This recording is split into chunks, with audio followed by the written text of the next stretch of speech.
Another section that people are curious about is they've never opened up the back box of their pinball machine. That's where all the computers and so forth are, the logic boards and the power supply and so forth, mostly in your 80s pinball machines. So we're going to kind of take you through a quick step here and show you what's up there and what to look for real quick. Sometimes you can save yourself a little frustration. The biggest thing we find is there are AAA batteries in the main logic board, which help keep the memory and so forth, help keep the machine functional. And what happens over time is those batteries will leak because they may not have been changed for who knows how long. Some are even original in there.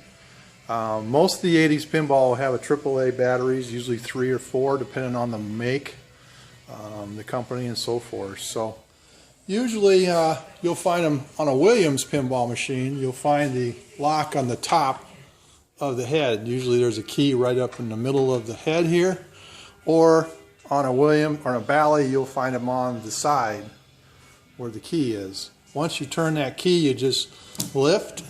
You'll just lift the glass up straight up and pull out the bottom. You can put that somewhere nice and safe.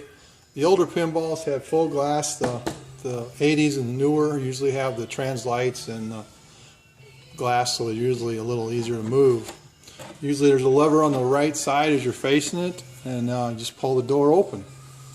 On this particular Williams machine, it's a Tomcat F14. The upper left board is the sound board. The right board, the board on the right side is the power supply. And then you have an auxiliary board down the bottom.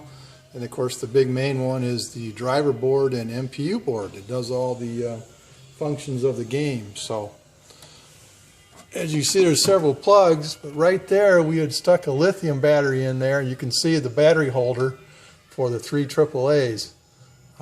Check those. If you still have them, change them. Your game will work a little better. Change them once a year at least. And check and make sure they're not leaking anywhere, because what happens is they'll leak down here in the bottom and they'll start dripping down and causing some damage, some corrosion to the board, and it can get costly to repair, or sometimes can't be repaired. So, but that's kind of what's up in the head of your machine. You can see there's fuses over on the side here. Some are for lights, some are for solenoids. There's fuses up here for the high power, the high voltage, I'm sorry, up there in the power supply.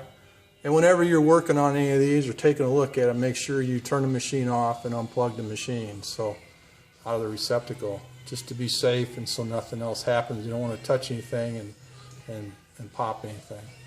You need to get below there on this particular one, the F14, and most of the Williams pinballs and so forth, you just lift straight up and you just bring this straight out, and you can lay this down and you can get to everything you need to get to right there. And that's the display board for the displays, along with some speakers and so forth. So just wanted to point out some things, and hopefully that's helpful. You understand a little bit more about your pinball machine and what goes on with it and how to get into it. Thank you much.